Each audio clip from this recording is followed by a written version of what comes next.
America, home of the brave, land of the rich, famous, stupid people.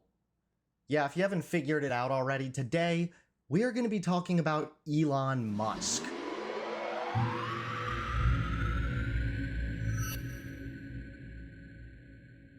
What's up, everybody? It's Hunter Avalone here, back with another video. Don't forget to click that subscribe button and hit the like button so that you won't miss any new videos. Elon Musk, a mega millionaire, a mega cringe guy. So here's the clip that we are gonna start off by watching.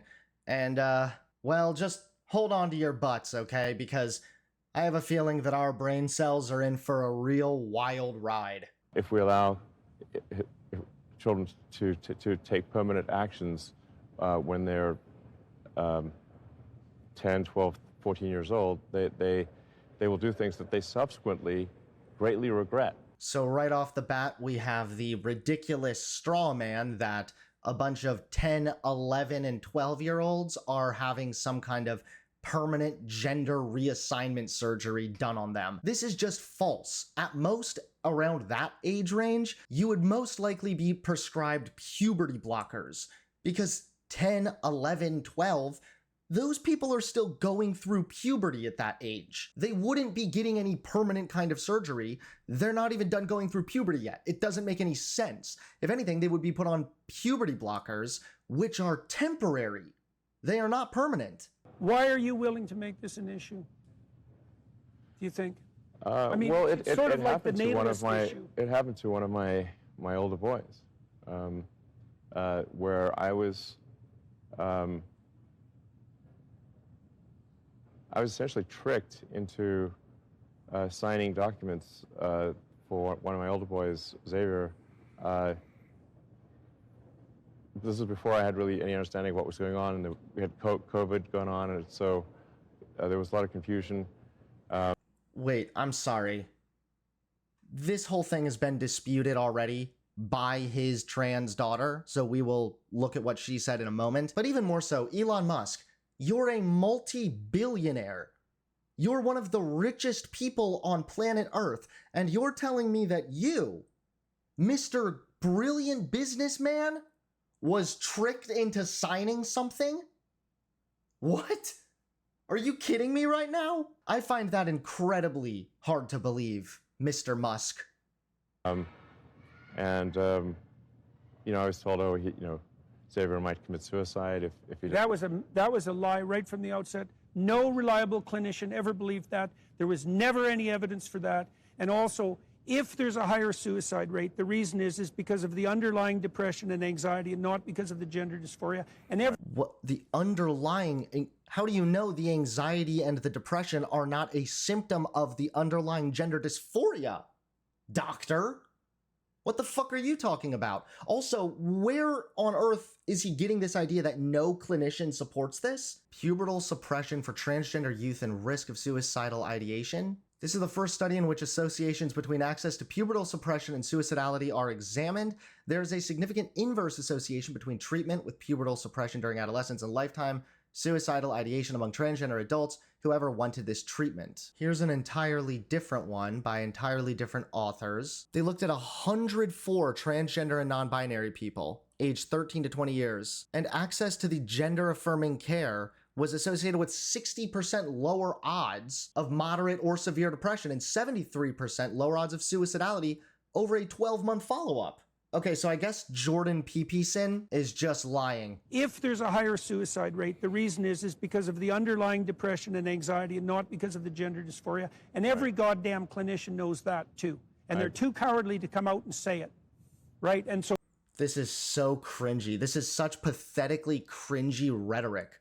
Every clinician knows this. No, they don't, buddy boy. Not every clinician knows this after all, because not every clinician fucking agrees with you. Because not every clinical study agrees with you. You're just an old man yelling at cloud right now. This is not convincing rhetoric to just say, everybody agrees with this. Everybody thinks this thing. One, even if it were true that everybody agreed on something, that doesn't mean that the thing they agree on is necessarily correct.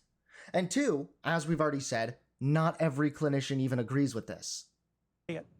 right? And so that, and then we end up in exactly, when I saw that lie start to propagate, it just made the hair on the back of my neck stand up. It's like, I see. So you're telling parents that unless they agree to this radical transformation that their children are going to die, and you think that's moral, and you think that's true. That's so... So again, they're acting as if people are getting up into random parents' faces like, your child will perish in the valley of the shadow of death if you deny them this puberty suppression treatment. This is not what's happening. This is not propagandizing somebody or using fear tactics by saying, your kid's gonna die. No, it's called being fucking realistic about what the evidence suggests. And the evidence strongly suggests that access to gender-affirming care reduces suicidality. If anything, this would be doctors telling parents the fucking truth and the fucking facts and what the numbers strongly suggest. Get the fuck out of here, Jordan Peterson, with your fifis, bro. You're on the Daily Wire, okay? Over here, we care about facts. We care about studies. And what we have are studies that strongly suggest puberty blockers bring immense benefits for transgender and non-binary youth. And you think that's moral, and you think that's true. That is so pathological that it's almost incomprehensible. I can't imagine. Do you think it's moral to withhold the facts from parents who might have a trans or non-binary youth? Imagine anything worse. I can't imagine a therapist doing anything worse than that, or sitting by idly and remaining silent while his colleagues are doing it. It's pathetic. So far, we've gotten no facts. We got a bunch of feelings and opinion, though, from Jordan Peterson. We got, everybody agrees with me, and then it's bullshit. Wow. Big brain intellectual titan Jordan B. Peterson. Wowzers. Remaining silent while his colleagues are doing it. It's pathetic. It's incredibly evil, and I agree with you that people that have been promoting this should go to prison. It won't stop till that happens. Yeah. People promoting this should go to prison. Okay, so what happened to free speech, Elon? You know what? We'll go ahead and play the good faith card because he's probably meaning this in the context of doctors or therapists. So what he's really saying is therapists and doctors that trust the medical and clinical fucking research should go to prison for doing what the research suggests is the best course forward. You're telling me that's evil and that those people need to go to prison. Doctors, therapists, they go based on facts. You go based on scare tactics and fear mongering. Okay, so I see. So that's so I was tricked into doing this, I'm sorry, I cannot get over Elon Musk, one of the richest, most powerful men in the world. I was tricked into signing this contract, guys. What else have you been tricked into, pal? Were you tricked into buying Twitter? Were you tricked into signing the name change as X? I hope you were tricked into that because goddamn, I'm never gonna forgive you for that one, bro. You know, it wasn't explained to me that puberty blockers are actually just sterilization drugs. So they're not sterilization drugs at all. Oh no. Oh no, Mr. Elon. I've seen people call puberty blockers chemical castration. Do they sterilize kids? Puberty blockers on their own do not affect fertility. When blockers are stopped, puberty will resume along with normal sexual function and fertility. But if a teen decides to go directly from blockers to cross-sex hormones, which can affect fertility, patients can risk not having mature eggs or sperm, etc., etc. So basically, you can have fertility issues when undergoing cross-sex hormone treatment, but if you're just talking about puberty blockers, simply doing puberty blockers on their own, that is not sterilization. That's not chemical castration. Dobercher Children's Hospital. Interesting that Peterson said no clinician agrees, and now there's literal clinical publications right here agreeing. Taking puberty blockers alone should not affect your ability to have a baby in the future. Thank you, Elon Musk, for once again being wrong. Just like renaming Twitter to X was completely wrong. Anyway, and so I lost my son, essentially. So, you know, they They call it dead naming for a reason. Yeah, All right, so the reason it's called dead naming is because your son is dead. So my son Xavier is dead, killed by the woke mind virus. What a melodramatic little bitch baby, dude. I can't even fathom. I'm 27, okay? And I cannot fathom saying something this pathetic, this retarded. Nonetheless, I could never imagine saying this on Maine. But oh my God. This dude's 53 fucking years old or something. And he thinks he did something clever there. That's why they call it dead naming. Because my son is kind of dead, man. Ha ha ha. Yo. All right, Elon, take a break from the shrooms, buddy. Maybe do a little bit of basic fucking research and stop with the dramatic theatrics. Second of all, can we just all acknowledge the level of fucking disrespect that Elon Musk has for his own child? To say that his child, who wants to be trans, who's living their life as a transgender person happily, they're saying, yeah, my son was killed by the woke mind virus. Maybe this person simply had a different gender identity. But no, it must be the woke mind virus. This is, by the way, what happens when your entire existence is pretty much just summed up by three things: money, memes, divorce. The fact that this dude, this old man, is up here saying the woke mind virus. Log off Reddit, bro. Go touch grass. Killed by the woke mind virus. I'm sorry to hear that. Yeah. I can't imagine what that would be like. Oh, boo-hoo. I'm really sorry that your daughter has you for a father, Elon. That's what I'm really sorry about. Yeah, well, that's a good reason to be the final straw. All right, so let's... So I vowed to destroy the woke mind virus after that. He's just it's like he's saying things looking for approval. Maybe Elon Musk is just viciously insecure, because that would explain quite a lot. But he's like, yeah, and that's also why I'm gonna vow now to destroy the woke mind virus. Ha ha. Are you proud of me, Jordan? Elon Musk definitely has some kind of a mind virus. It's certainly not a woke one, though.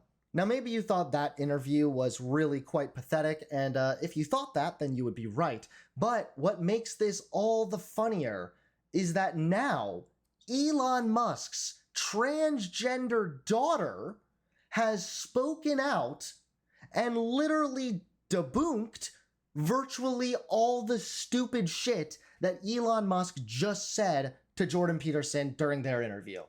That's right. This is just the cherry on top. Elon Musk's transgender daughter says he was not a supportive father, present only 10% of the time. Why am I not surprised? Wilson, who legally filed to change her name and gender in 2022 at age 18, denied Musk's claims in a Thursday, July 25th interview. She says, I think he was under the assumption that I wasn't going to say anything, and I would just let this go unchallenged, which I'm not going to do. Because if you're going to lie about me, blatantly to an audience of millions, I'm not just going to let that slide.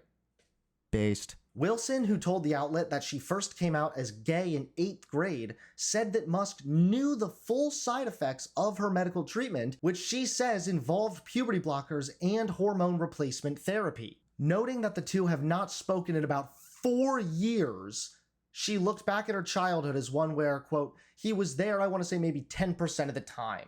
So this is just pathetic. Elon Musk hasn't even talked to his child in 4 fucking years. And now Elon Musk is using his child to get a bunch of brownie points from a bunch of the retarded conservatives. Are you serious right now?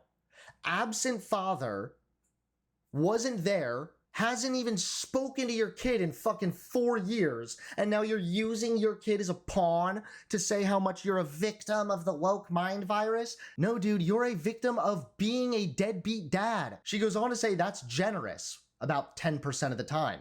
He had half custody, and he fully was not there. It was just a fact of life at the time, so I don't think I realized just how abnormal of an experience it was. He was cold, she said. He was very quick to anger. He's uncaring and narcissistic. Wilson said that when she was a child, Musk would harass her for exhibiting feminine traits and pressure her to appear more masculine, including by pushing her to deepen her voice as early as elementary school. Dude, how fucking insecure do you have to be if you're like, my little child isn't masculine enough? Ugh. I was in 4th grade, she says. We went on a road trip that I didn't know was actually just an advertisement for one of the cars. I don't remember which one. And he was constantly yelling at me viciously because my voice was too high, she said. It was cruel. Also in 2022, Wilson, in a court filing, says, quote, I no longer live with or wish to be related to my biological father in any way, shape, or form. Damn.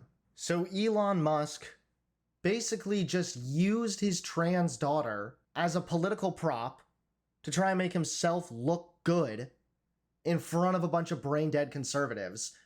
And now it's catching him public backlash. Elon Musk is a whiny little bitch baby who has no problem using trans people, or his own children even, as political pawns to make himself look slightly better. And that, my friends, is very, very sad.